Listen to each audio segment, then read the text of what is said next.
Good morning, students. Hope you all are fine. In the previous lecture, we have studied about catalysis, homogeneous catalysis and heterogeneous catalysis. Now, next we start enzyme catalysis, in which enzymes act as a catalyst. There are several reactions occurs in human body known as biochemical reactions or also known as biological reactions. All these reactions are catalyzed by enzymes. Now, what are enzymes? Enzymes are complex nitrogenous organic compounds. These are nitrogen containing organic compounds produced by living plants and animals within the body. They are actually protein molecules. Enzymes are proteinaceous in nature.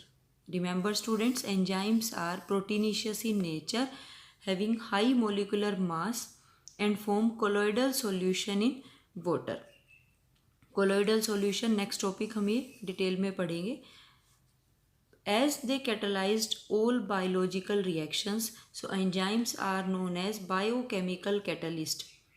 And the phenomena is known as biological catalysis या biochemical catalysis. Enzymes change the speed of biological reactions similar as that of catalyst by lowering the activation energy of the reaction. Now, there are few examples of enzyme catalyzed reactions. देखिए, first है inversion of cane sugar.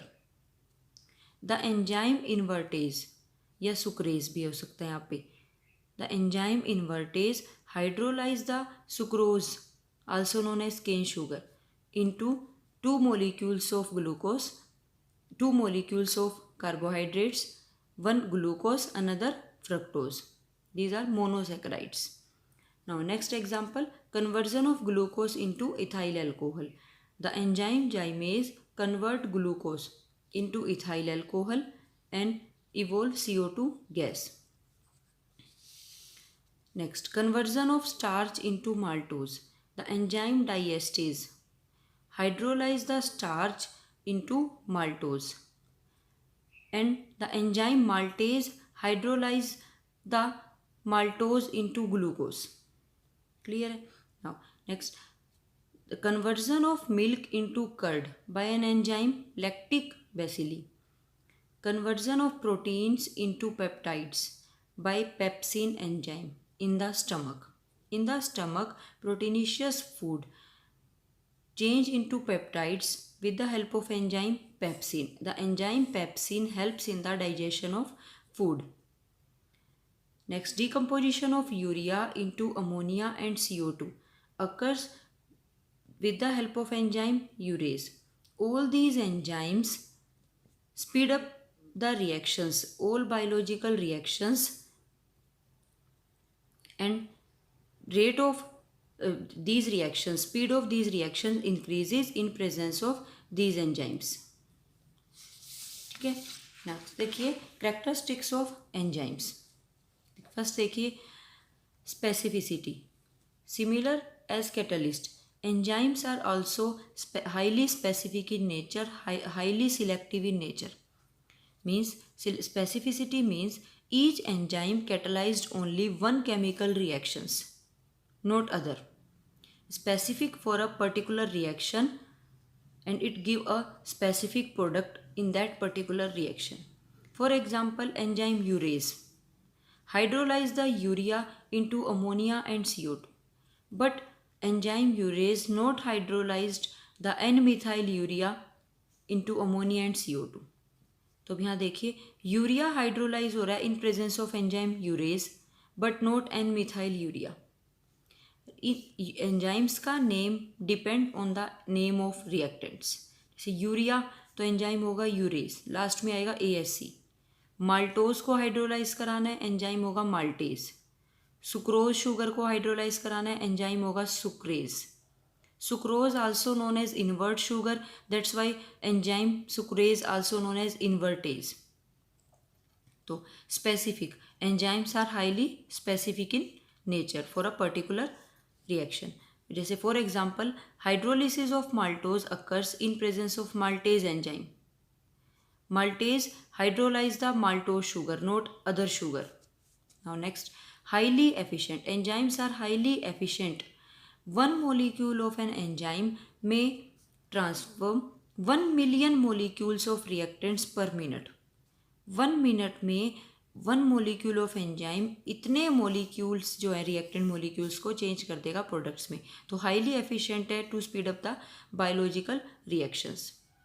Next third, each enzyme work at a particular temperature at a particular pH known as optimum pH and temperature. Speed of an enzyme reaction become maximum at a particular temperature, at a definite temperature. That definite temperature known as optimum temperature. Or each enzyme, the speed of each enzyme reaction become maximum at a definite pH. That pH is known as optimum pH. In an human body, activity of enzymes maximum at that optimum temperature of 37 degrees Celsius or at optimum pH of 7.4. Human blood pH 7.4. So each enzyme work at a particular temperature and pH known as optimum temperature and pH. By changing the temperature and pH, अगर temperature या pH range में कोई भी change आता है तो the speed of enzyme, activity of enzymes altered, activity of enzymes decreases. Next, increasing activity in presence of activators and coenzymes. As we study catalytic promoters helps to increase the activity of catalyst.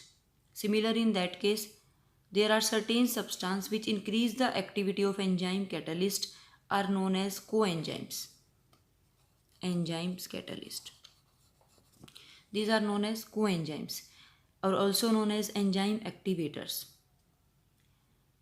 With the enzyme, if some non-protein part is attached with the enzyme, as enzymes are proteinaceous in nature, but if some non-protein part is attached with the enzyme, then activity of enzyme is increased. Non-protein parts such as vitamins. Activators are also used to increase the activity of enzymes.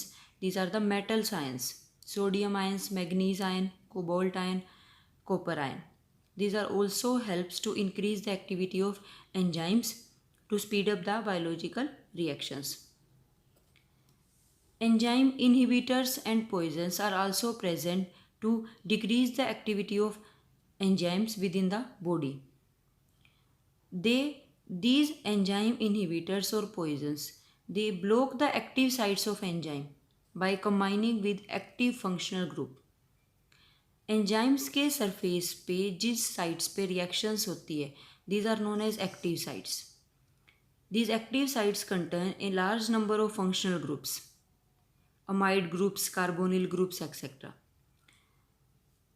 These enzyme inhibitors block the active site of enzyme. These enzyme poisons या inhibitor preferentially adsorb on the active site of enzymes instead of reactant molecules, and then they block the active sites or retard the speed of reaction. Enzymes are used in extremely small quantity. A very small quantity of enzyme catalyzes a large number of reactant molecules in 1 minute. The enzymes are used in extremely small quantities. Here, now next we study mechanism of enzyme catalyzed reaction. As we know, enzymes are highly specific in nature. On the surface of enzymes, active sites are present. A large number of active sites are present on which adsorption occurs, on which reaction occurs. These active sites are associated with functional groups: NH2 group, COH group, OH group, SH group, thiol group, SH. These active sites which contain these functional groups form weak bond, maybe hydrogen bond या weak van der Waals forces with the reactant molecules. In this enzyme mechanism, we call reactant as a substrate. reactant को हम क्या कहते हैं? Substrate. Mechanism of enzyme catalyzed known as lock and key mechanism. As a particular की, only one की, हर lock के लिए एक पर्टिकुलर की होती है। कोई भी एक हम पर्टिकुलर अगर हम लॉक लें तो उसकी एक स्पेसिफिक की होती है, सभी की उस लॉक में फिट नहीं हो जाएंगी। तो इसी तरह से हर एंजाइम के लिए सबस्ट्रेट भी स्पेसिफिक होगा। सभी सबस्ट्रेट एंजाइम की एक्टिव साइट पे आके फिट नहीं होंगे। यहाँ पे एंजाइम का जो एक्टिव साइट है उसको तो एज अ लॉक कंसीडर किया गया है, और जो सबस्ट्रेट उसमें फिट होना है आके उस एक्टिव साइट पे, उसको की से कंपेयर किया गया। तो that's why this mechanism is known as lock and key mechanism. देखिए, this is an enzyme surface, or this is an active site of enzymes have a particular shape, enzyme catalyst. This is a substrate, this is a substrate of this particular size like a key. एक particular lock के लिए एक specific की होगी जो जो उसकी site में वही फिट होगी, कोई भी और की फिट नहीं होगी। इसी तरह से सिर्फ वही सबस्ट्रेट एंजाइम की एक्टिव साइट्स में फिट होगा जिसकी शेप इसकी शेप से रिजेंबल करेगी, जो मैच करेगा इसकी एक्टिव साइट्स की शेप से। So that's why enzymes are highly specific in nature. It catalyzed a particular reaction, not all. Here, first step, formation of enzyme substrate complex. In first step, those substrate molecule which match with the size या shape of the active sites of the enzyme fit into the active sites of enzyme and then forming enzyme substrate complex. They forming enzyme substrate complex. देखिए यहाँ पे इसकी shape जो है, substrate molecule की shape active site of enzyme से resemble कर रही है, तो ये ईजिली फिट हो गया. And then they forming an enzyme substrate complex. The first step of this mechanism is fast and reversible step. Now next, on the surface of enzyme, some changes occurs, and by these changes, a new product will be formed on the surface. Then known as enzyme product association. तो next step पे क्या होता है? Enzyme substrate complex change into enzyme product association. This is an intermediate formed in between the mechanism which is unstable, and then substrate product is not suitable for this active site, for this particular shape. Product are not suitable, so they easily removed from the surface of enzymes, and then they detached from the surface of enzyme, and enzymes again regenerated as it is. For a new substrate molecules, the new substrate molecules fit into the active sites of enzyme and reaction proceed. So enzyme product association on dissociation gives enzyme plus product. This reaction is a slow step. As we know, slow step is the rate determining step. Overall speed of whole mechanism depends on this slow step. Slow step is the speed determining step. Clear है? तो this mechanism is compared as a lock and key mechanism. ठीक है, first enzyme plus substrate, enzyme substrate complex, then enzyme substrate complex change into enzyme product association which decompose and give enzyme plus product. Now enzymes, yeah, other catalyst. This is all about the enzyme catalysis. Now there are large number of reactions in industries in which catalysts are used for the manufacturing of large number of chemical compounds. Here देखिए, first Haber's process. Haber's process are used for manufacturing of ammonia. In this reaction, iron acts as a catalyst. In industries, these reactions are used for the preparation of these compounds in industries. Manufacturing process है सारी. Haber process for ammonia. Here iron acts as a catalyst. Contact process used for manufacturing of sulfuric acid. This is a reactions of contact process. Here vanadium pentoxide used as a catalyst. Ostwald process for manufacturing of nitric acid. Here we used platinized asbestos to catalyze the reaction. यहाँ पे हमें इन reactions को learn करने की जरूरत नहीं है इस चैप्टर में, या पी ब्लॉक में दोनों ही जो ये तीनों ही रिएक्शंस जो है इनकी मैन्युफैक्चरिंग जो है ये कंप्लीट डिटेल आप पढ़ेंगे। हैबर्स प्रोसेस, कॉन्टैक्ट प्रोसेस और ओल्ड पास प्रोसेस। यहाँ पे आपको सिर्फ ये कैटलिस्ट ध्यान रखना है। Iron used as a catalyst in Haber's process, vanadium pentoxide used as a catalyst in contact process, और here we used platinised asbestos in Ostwald process for manufacturing of HNO3। तो क्लियर है। तो from this we finished the part 1 of this unit, surface chemistry. Now we start a part 2 of this unit, and we start part 2 with the colloidal state of matter. This part is very important, or we discuss this part colloidal state of matter in this chapter in detail. So listen carefully. First colloidal state के बारे में जिसने हमें idea दिया था वो scientist था Thomas Graham. इसने क्या स्टडी किया? He selected a few solute particles and then he study the rate of diffusion of these substances through parchment membrane or animal membrane. Parchment membrane is an animal membrane obtained from the bladder of animal, skin of animal membrane, semi permeable membrane. कि इसने कुछ solute particles को select किया and he divided these particles into 2 types on the basis of passing through the parchment membrane. देखो first group में अगर हम देखें, देखो ही सिलेक्टेड स्टार्च, गम और जेलेटिन। इसने एक ये सब्सटेंस का ग्रुप लिया, स्टार्च, गम और gelatin. When these substance are pass through the parchment membrane, तो इसने क्या ऑब्जर्व किया? As these are non crystalline और या इन डिजोल्व फॉर्म, अगर इन्हें पार्चमेंट मेम्ब्रेन से पास करते हैं तो दे डिफ्यूज वेरी स्लोली, या they do not pass through the parchment membrane. ये पास नहीं हो रहे पार्चमेंट मेम्ब्रेन से these substance.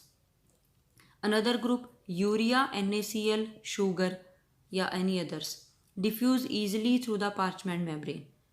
These are the crystalline substances, crystalline form में या फिर in dissolve form, they easily pass through the parchment membrane. तो these group of substances not pass through the parchment membrane, but these substances easily pass through the parchment membrane. These form a glue-like substance. When they dissolve in water, these substances form a glue-like substance known as colloid. जो substance parchment membrane से पास नहीं हुए उन्हें तो इसने क्या कहा? Colloids. Greek word means glue like substance, glue like formation हो जाए, गम जैसे होता है कोलोइड। और जो इजीली पास हो गए through parchment membrane known as crystalloids, इसे इन्हें कहा क्रिस्टलोइड। बट बाद में इनको कोलोइड्स कहना और इसको क्रिस्टलोइड्स कहना, ये फेल हो गई ये बात कि कोई भी सब्सटेंस, कोई एक पर्टिकुलर सब्सटेंस को हम कोलोइड या क्रिस्टलोइड जब तक नहीं कह सकते जब तक हमें ये ना पता हो कि मीडियम क्या है जिसमें इनको डिसोल्व किया गया है।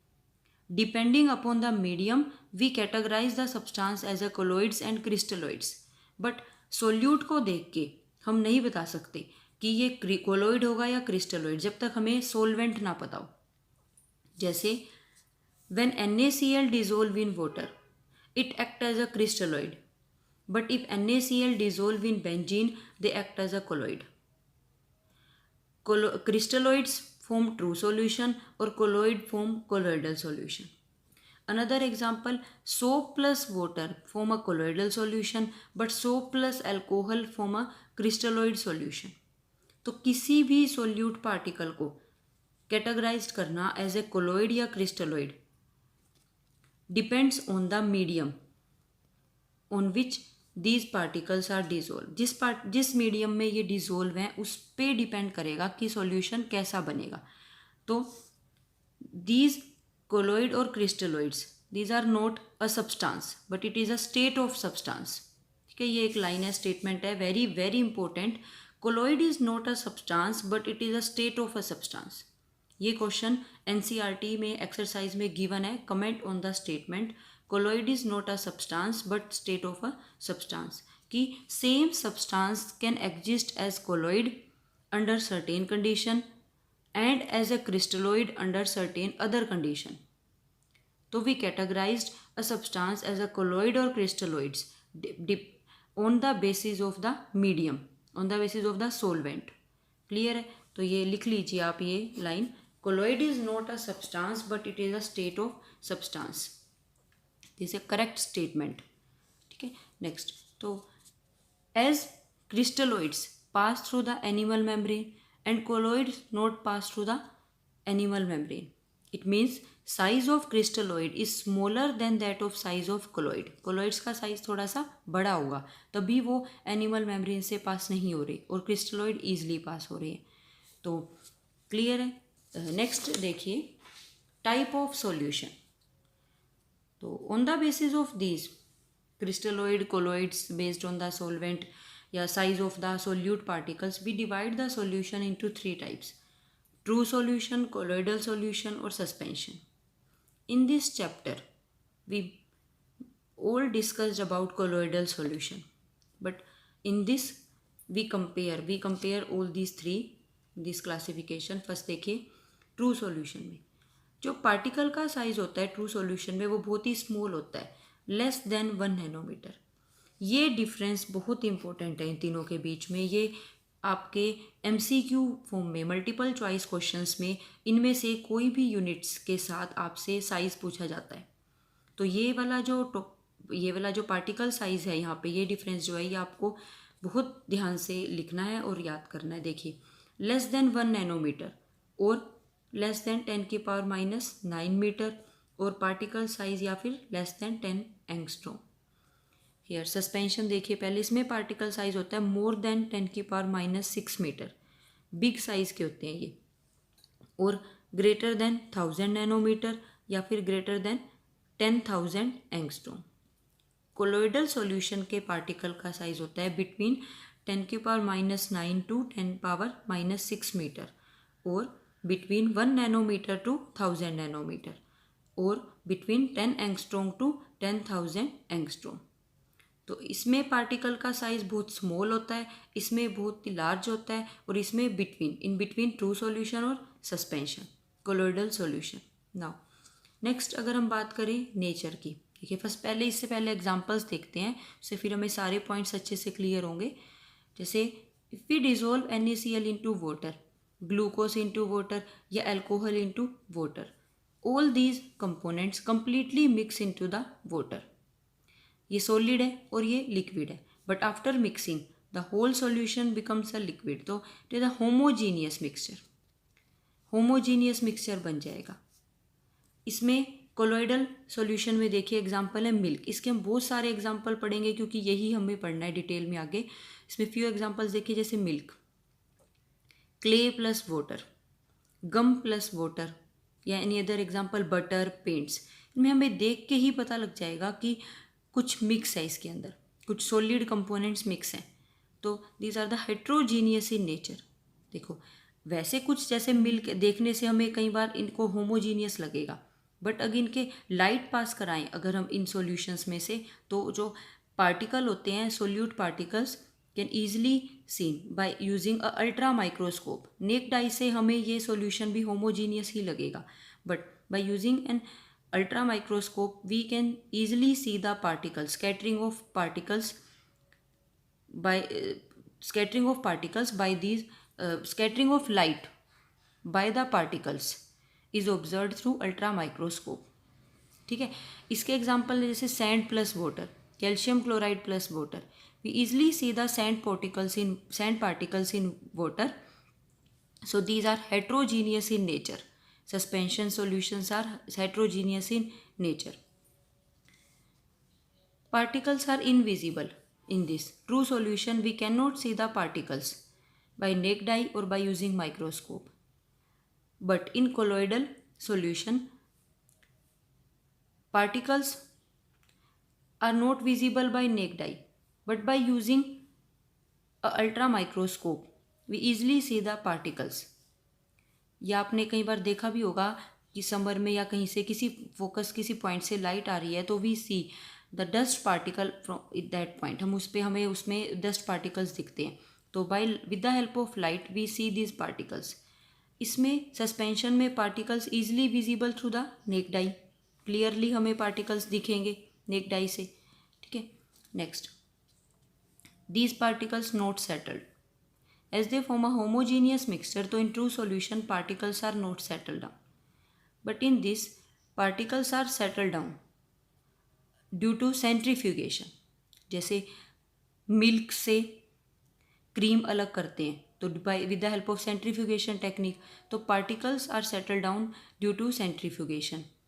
इसमें particles easily settle down under gravity. Due to very small size of particles of true solution, they pass through ordinary filter paper as well as through animal membrane. But in colloidal solution, colloidal particle pass through filter paper but not through animal membrane, parchment membrane. They are of large size because they do not pass through ordinary filter paper as well as through animal membrane. तो ये पास नहीं हो सकते। तो this is all about true solution, colloidal solution और suspension. We discuss colloidal solution in detail. In true solution we use two terms solute, solvent, but in colloidal solution, if we study colloidal solution in this chapter, we used these two terms, dispersion medium, dispersion phase. Medium in which the substance is dispersed in the form of colloidal particle. जिस medium में colloidal particle disperse होंगे, dissolve होंगे जाके, उस medium को हम कहेंगे dispersion medium. As solvent जैसे हम कहते हैं ट्रू सॉल्यूशन में वो होगा जो प्रेजेंट होगा लार्ज क्वांटिटी में, उसको तो हम कहेंगे डिस्पर्शन मीडियम। और जो सब्सटेंस स्मॉल क्वांटिटी में प्रेजेंट होगा उसको हम कहेंगे डिस्पर्स्ड फेस, या substance dispersed in the dispersed medium.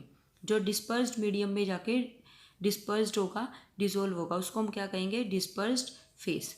Dispersed medium, short known as DM, or dispersed phase in short known as DP, make a colloidal solution या known as colloid. तो जो substance small quantity में present है वो dispersed phase, और जो large quantity में है वो डिस्पर्स्ड मीडियम। क्लियर है? तो next we start a classification of colloid. देखिए, first we classify the colloid based on the physical state of dispersed phase and dispersed medium. Physical state, as dispersed medium may be solid, liquid, gas, dispersed phase also solid, liquid, gas. We classify the colloidal sol into 8 types. 8 type होंगी। यहाँ पे नीचे देखिए 9 जो है ये gas in gas. When we mix gas in a gas, they form a homogeneous mixture. So it is not a colloid. Homogeneous mixture, so they form true solution. ठीक है, तो यहाँ पे फर्स्ट देखिए, first row dispersed phase, next dispersed medium. Here we write the name of the colloid, we study some examples of each type. देखिए, dispersed phase, solid solid solid. अगर dispersed phase solid है but medium change करें, solid liquid gas, तो we can say solid in liquid, solid in liquid, solid in solid, solid in gas, solid in liquid, मतलब liquid ज़्यादा है यहाँ पे, solid कम है, solid in liquid। इस तरह से ही liquid in solid, liquid in gas, liquid in liquid, इसको इस तरह से डिफाइन करेंगे। Gas in solid, gas in liquid, या गैस इन गैस। जैसे फर्स्ट देखिए, solid in solid, this type of colloidal sol in which dispersed phase भी solid है और डिस्पर्स्ड मीडियम भी सॉलिड है, नोन एज सॉलिड सोल।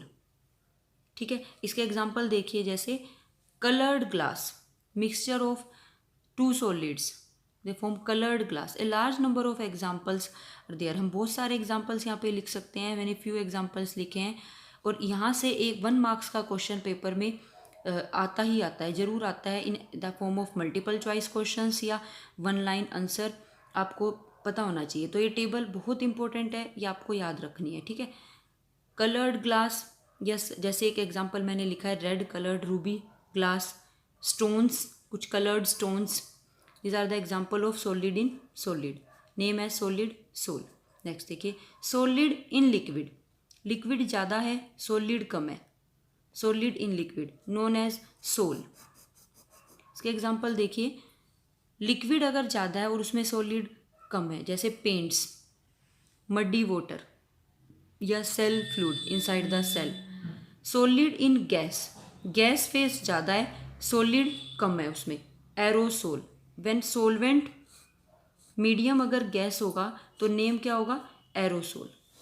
देखिए, solid in gas, example smoke, dust, air में dust particles होते हैं, सॉलिड पार्टिकल्स, स्मोक, डस्ट या एनी अदर जो भी आपके माइंड में वो आप यहाँ पे सोच सकते हैं और लिख सकते हैं।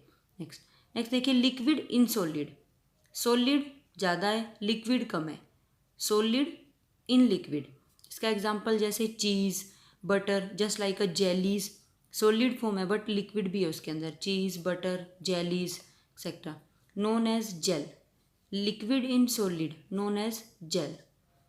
Liquid in gas, gas phase ज़्यादा है, लिक्विड कम है। ह्यूमिडिटी इन एयर जैसे fog, mist, clouds, insecticide spray, gaseous, some liquid component as a dispersed phase known as aerosol.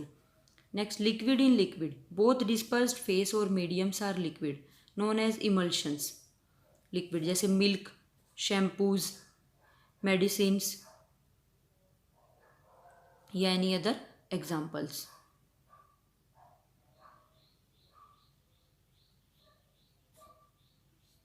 Next देखिए 1 minute.